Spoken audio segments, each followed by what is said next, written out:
made up my mind, not another day. You're on borrowed time, let me get away. Yeah, I'm running, yeah, I'm running. So love me or leave me, I'm standing alone.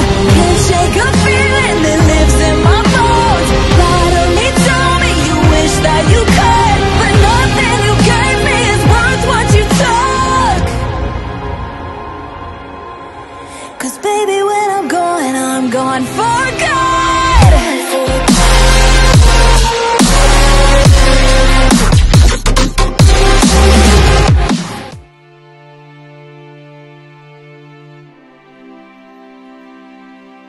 Melanjutkan dari kisah sebelumnya.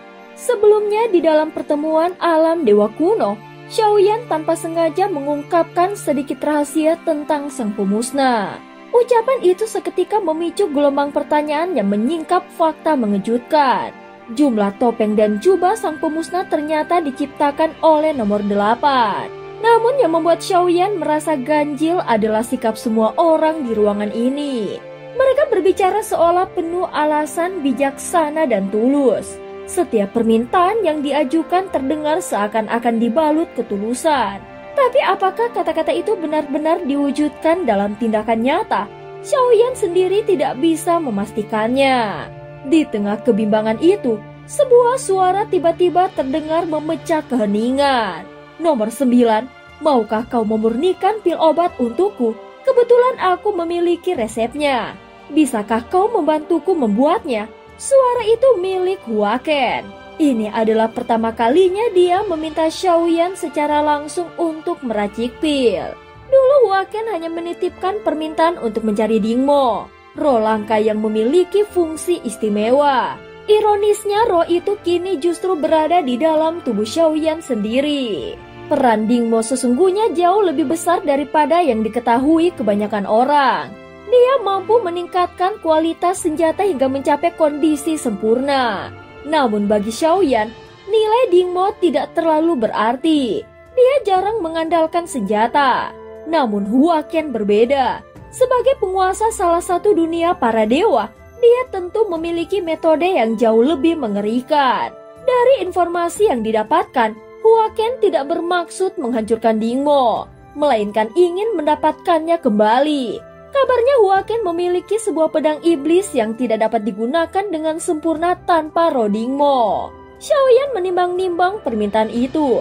Dia ragu untuk menuruti keinginan Huaken.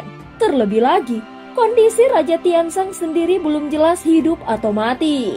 Situasi dunia tengah kacau dan Xiaoyan tidak punya banyak waktu luang. Permintaan itu jelas hanya akan menyulitkannya. Di dunia para dewa bukankah ada sekte 9 putaran pil emas? Xiaoyan bertanya dengan nada terkejut. Kenapa harus aku yang dimintai? Bukankah para alkemis di sana juga mampu memurnikannya? Tanya Xiaoyan lagi. Huaken menjawab dengan datar. Aku tidak mempercayai mereka. Jawaban singkat itu membuat Xiaoyan terdiam. Jelas bukan soal kemampuan alkemis sekte tersebut, tetapi masalah kepercayaan. Huaken tidak ingin mempercayakan hal penting itu pada pihak lain. Suasana rapat perlahan mereda. Hampir semua orang sudah menyampaikan pendapat mereka. Namun kemudian suara berat yang familiar kembali bergema. Sebelumnya aku pernah memberikan sebuah misi, dan Xiaoyan telah menyelesaikannya dengan baik, bahkan menerima hadiah dariku. Sekarang aku ingin menanyakan, apakah di antara kalian ada yang bersedia ikut serta dalam pertempuran dewa kekacauan yang sebentar lagi dimulai? Suara nomor 1 menggema menandai dimulainya topik baru yang lebih serius. Pertempuran ini masih berada pada tahap seleksi. Jika kalah, kalian tidak akan benar-benar mati. Namun kalian akan menghadapi para ahli dari berbagai dunia, bahkan dari ruang dan waktu yang berbeda. Mungkin mereka adalah para ahli kuat dari masa lalu, atau para ahli besar dari masa depan. Siapa saja boleh ikut. Kalian tidak perlu memutuskannya sekarang. Gunakan giok kitab pemanggilan untuk memberikan jawaban.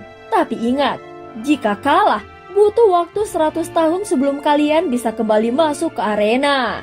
Semakin sering kalian bertanding dan menang, semakin tinggi peringkat. Dan hadiah misterius yang diperoleh pun semakin besar.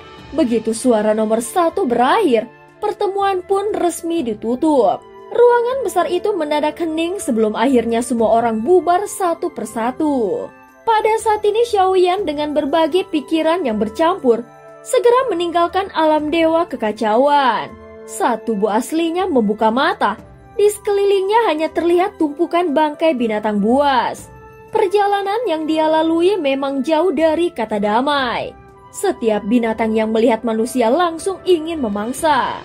Untungnya berkat kehadiran avatar Yuansen dan avatar jangkrik emas yang selalu melindunginya, tak satu pun dari binatang buas itu mampu menembus pertahanannya. Begitu Xiaoyan tersadar sepenuhnya, kedua avatarnya segera kembali menyatu ke dalam bayangannya. Kita harus mempercepat langkah kita, ucap Xiaoyan. Dia mengaktifkan kekuatan jiwa ilusi menembus ruang dengan kecepatan tinggi. Dengan bantuan peta dunia Sanhai, dia segera melaju menuju benua Longyuan dengan rute tercepat. Di tengah perjalanan, Xiaoyan mengeluarkan giok pemanggilan dan menuliskan niatnya. Aku bersedia ikut serta dalam pertempuran dewa kekacauan. Meski belum tahu pasti apa yang menanti, jika benar bisa memperoleh hadiah besar setelah meraih kemenangan, maka aku akan mencobanya. Selesai menulis, dia bergumam pelan. Entah apakah yang lain dari rapat tadi juga akan ikut serta. Sosok Ye Beijing terlintas di benaknya. Dunia Sanhai begitu luas. Dia bertanya-tanya apakah Ye Beijing masih akan terus mengejarnya. Dengan pikiran itu, Xiaoyan mempercepat perjalanannya. Dia menembus benua demi benua, melintasi lautan luas hingga tiba di sebuah wilayah yang diliputi kekacauan. Begitu memasuki Longyuan, hawa dingin yang menyelimuti terasa aneh dan mencekam. Langit dan tanah berwarna kuning gelap, sesekali terdengar raungan naga menggema di udara. Benua Longyuan membentang luas tanpa batas. Namun nomor 5 tidak pernah memberitahukan lokasi pastinya. Xiaoyan mencoba menjalin kontak melalui giok pemanggilan. Namun kali ini nomor 5 tidak muncul. Tidak datang. Gumam Xiaoyan dengan kening berkerut. Dia tidak punya pilihan selain melanjutkan perjalanan lebih dalam menuju Longyuan. Hanya ditemani Longyan di langit. Anehnya, sepanjang jalan tidak ada satupun ras naga yang terlihat. Kemana perginya para naga ini? Ucap Xiaoyan di dalam hati. Setelah melewati pegunungan besar penuh gua raksasa yang semestinya menjadi sarang naga, dia tetap tidak menemukan seekor naga pun. Xiaoyan segera melepaskan kekuatan jiwa ilusi, menyebarkannya ke seluruh wilayah.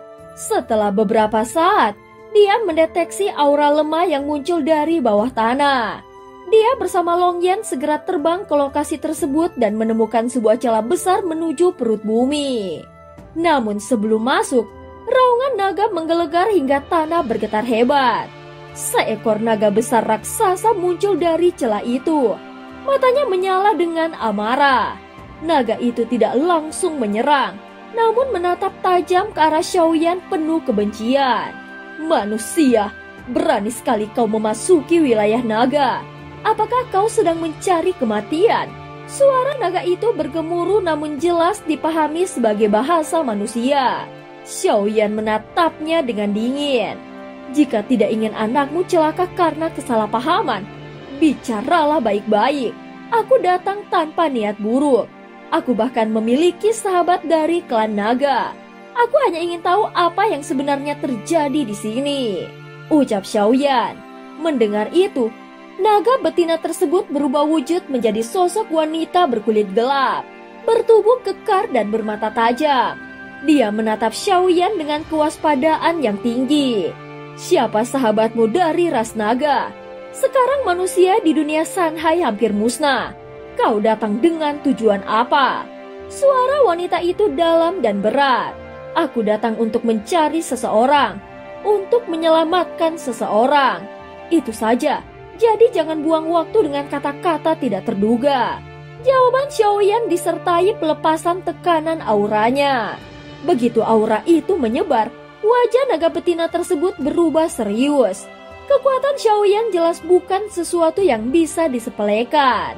Sebagai naga tingkat bawah, tubuh wanita itu sampai bergetar. Akhirnya dia menjawab dengan suara bergetar. Perang telah pecah antara 3 ras besar. Pertempuran berlangsung di wilayah utara Longyuan. Itulah sebabnya para naga pergi ke sana. Xiaoyan mengangguk dengan pelan. Baik, terima kasih atas informasinya. Dia segera bergerak bersama Longyan berubah menjadi kilatan cahaya merah yang melesat ke utara Longyuan.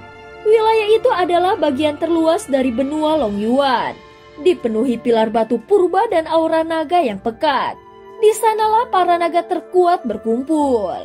Pada saat ini, jelas misteri baru menanti, dan langkah Xiaoyan menuju pusat kekacauan pun dimulai. Dan cerita pun berakhir. Terima kasih udah dengerin Mihu dari awal sampai akhir ya. Sampai jumpa.